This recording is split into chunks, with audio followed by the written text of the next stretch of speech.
자, 그러면 오늘은 자가 진단 한번 하면서 출발할까 합니다. 네. 네네네. 시청자 여러분도 꼭 한번 댁에서 같이 해보시면 좋을 것 같아요. 9개 문항이 있죠. 네. 정성호 씨처럼 아직 주식 투자 안 하신 분들은 그 지인들 생각하면서 체크해 보시면 될 것 같아요. 알겠습니다. 자, 첫 번째.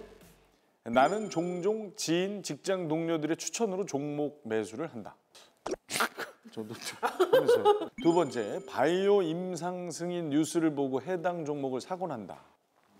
세 번째, 지인이 주식으로 수익 나는 것을 보면 부러운 마음이 크다. 이거 제일 커. 저는 이거는 없어요. 주변에 수익 난 사람이 없어요. 다 앓는 소리 합니다. 아, 네네. 네 번째, 손절선을 정하지 않거나 지키지 않고 버틴다. 다섯 번째, 이 정도는 돈을 잃어도 되니까 연습 겸 투자를 시작한다. 자, 이제 6번입니다. 한 종목의 투자금 50% 이상을 매수해 본 적이 있다. 일곱 번째입니다. 네. 1~2%의 등락에도 가슴이 두근거린다. 여덟 번째, 주식으로 한 방에 벼락부자가 될 수 있다고 생각한다. 야, 이거 왠지 여러 개 걸리면 안 좋은 것 같은 네네. 생각이 드네요. 아홉 번째, 대출 또는 신용거래로 주식 투자를 해본 경험이 있다. 자, 저는 뭐 다 보였어요. 저는 네. 딱 9개 중에 3개입니다. 아, 3개. 저는 9개 중에 5개. 5개. 저는 만약에 제가 주식을 네. 지금 하고 있다라면 네. 하고 생각을 해봤는데 6개 것 어, 같아요. 6개? 자신이 하고 있다면 하고 있다라면 6개. 자, 우선 0개에서 1개까지 해당이 되신다고 한다면 여기는 없죠. 투자자로서 아주 좋은 자세를 갖고 있다. 그래요? 네, 가능성이 있다. 2개에서 3개까지 해당되시는 서경석 씨. 분들은 네. 위험 단계. 위험하다. 네. 약간 경계성 위험. 경계예요. 좀 살짝 경계에 네. 걸쳐져 있어요. 요 정도면은 좀 리마인드 할 필요가 있다. 아. 5개라고 하셨던 네, 네, 우리 5개. 각현아 씨 같은 경우는 매우 위험한 주식하기에는 매우 위험한 네, 분이에요. 매우 위험한. 그래요? 매우 위험합니다. 매우 위험하고. 6개 이상이면 사실은 정상인이 좀 아니라고 볼 수가 있고 정상인 아니에요. 네, 정상적인 투자가 불가능합니다. 네. 이런 분 가능하겠어요? 고수. 그러니까 못 이런 모르는 사람이 친구 무서운 거예요. 갱생이 가능합니까? 다시 태어날 수 있어요? 이게 고집의 문제인데 네. 예를 들어서 본인이 알고 있던 것과 조금 사실과 다르다라는 것을 느꼈을 때 그래도 인정하지 않으려고 하는 안 해요. 태도가 있으신가요? 인정 안 하죠. 그거 인정 안 하시. 네네. 선배한테도 되더라고요. 네, 인정. 그러면 사실은 좀 갱생이 안 되실 수도 있어요. 이런 사람은 하면 안 돼요. 성호야, 수고했다. 들어가라. 그래. 저 고집 봐. 저 자기가 한번 마음 먹으면 저렇게 해요. 네네.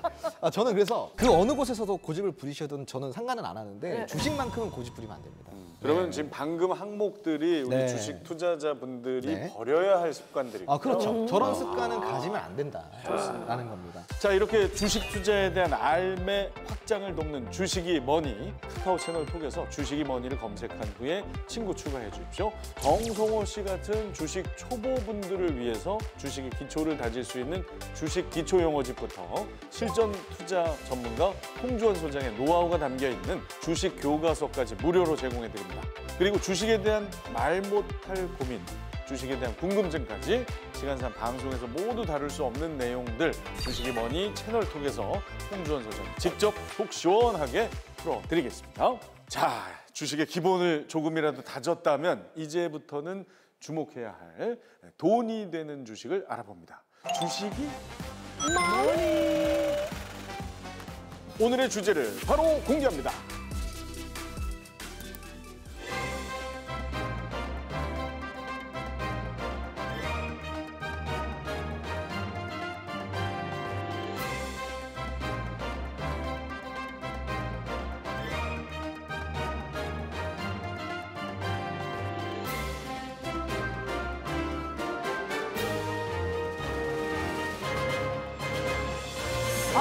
이 얘기를 정말. 다룰 줄 알았어요. 네. 기후 위기 시대 우리 두 분은 일상에서 언제 그것을 실감합니까?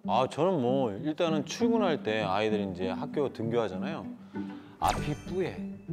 맞아. 그리고 미세먼지. 미세먼지.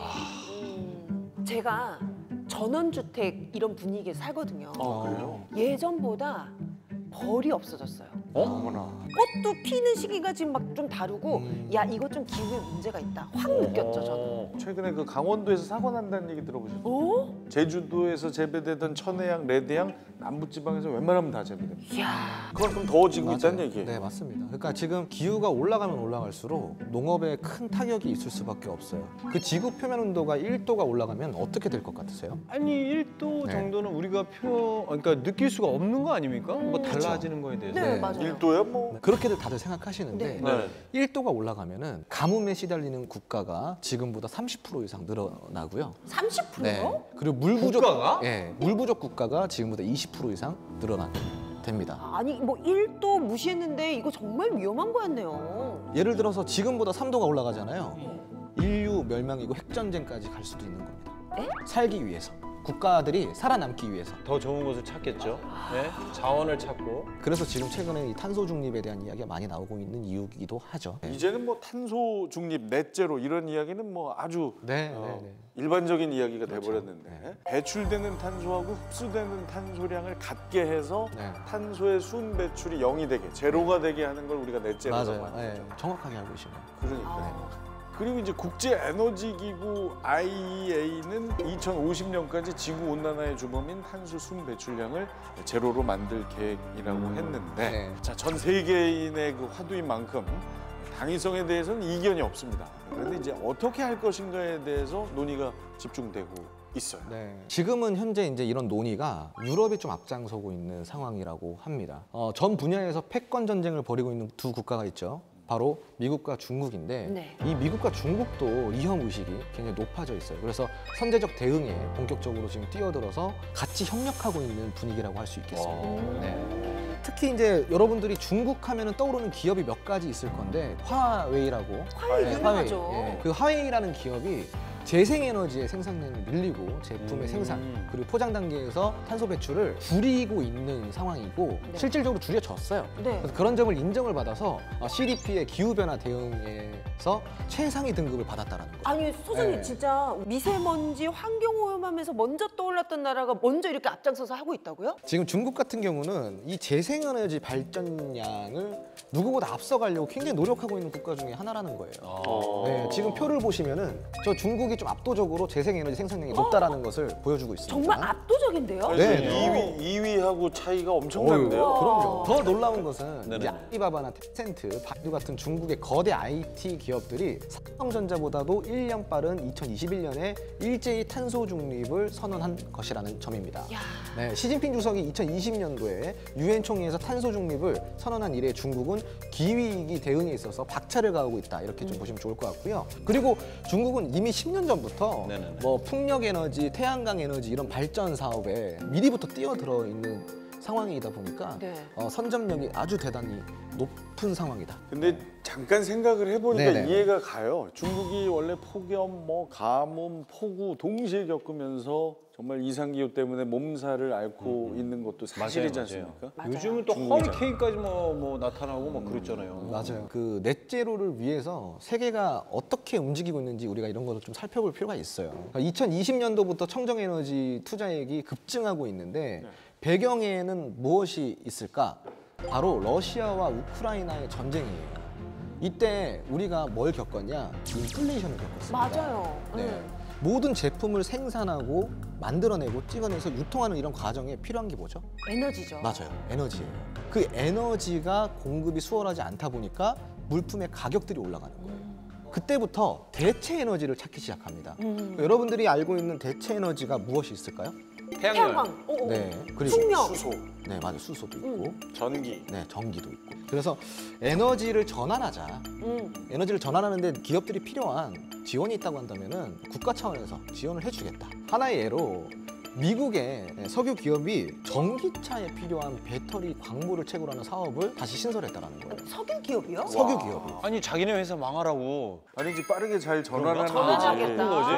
거지? 아, 그런 거. 아니 자기네 회사 망하라고 그렇지 자기가 만드는 거. 아직 안 들어갔나? 아까 오프닝 때 들어간 줄 알았어. 그만큼 이 트렌드를 따라가겠다라는 의지고 이 트렌드는 우리가 거스를 수 없다. 아니 근데 방금 그 미국 기업 얘기하셨는데 네네. 2020년에 미 대선 당시에 바이든이 강력한 친환경 정책을 주창하면서 네네. 친환경 신재생 에너지로 투자자들이 관심을 집중했었잖아요. 네.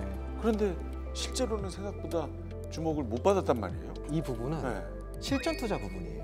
바이든이 분명히 당선이 돼서 네. 나 친환경 정책 밀 거야 라고 했는데 왜 안 움직여? 왜 그런 거예요? 네. 바이든이 당선이 언제 됐어요? 2020년. 근데 그때는 시장이 어떤 시장이었어요? 코로나 시장.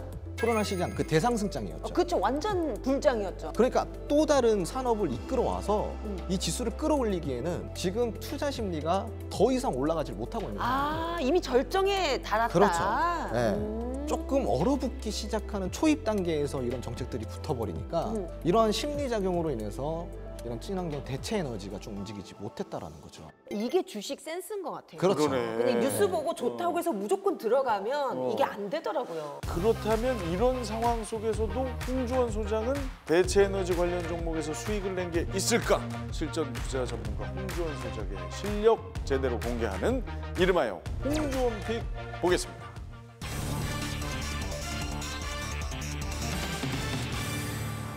네, 제가 공략한 종목은 SN이라는 종목입니다. 와, 매수 공략일은 2022년 5월 19일, 매도 공략일은 2022년 6월 3일입니다. 네, 10거래일 만에 56%의 수익을 달성을 했었는데 시기를 보세요.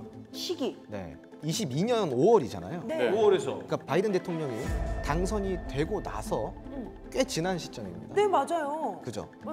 이 시기 동안 친환경 에너지 관련주들이 안 움직였다라는 거예요. 근데 이거를 얘는 왜 이렇게 움직였죠? 이때부터 움직이기 시작한 시기이기 때문이죠. 아, 이때부터 스타트였군요. 네. 그래서 주식은 좀 기다릴 줄도 알아야 된다. 타이밍.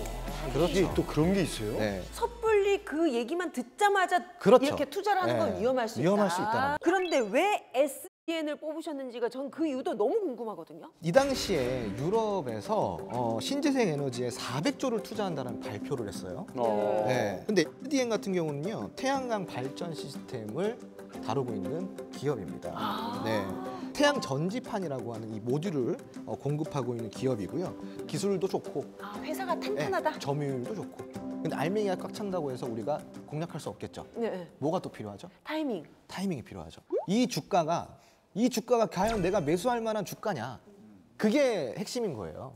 자, 시청자 여러분과 활발한 소통이 가능한 본격 시청자 참여 주식 토크쇼 주식이 뭐니 실전 투자 전문가 홍주원 소장과 함께하고 싶으신 분들은 카카오 채널 톡에서 주식이 뭐니를 검색한 후에 친구 추가해 주십시오. 자, 오늘도 저희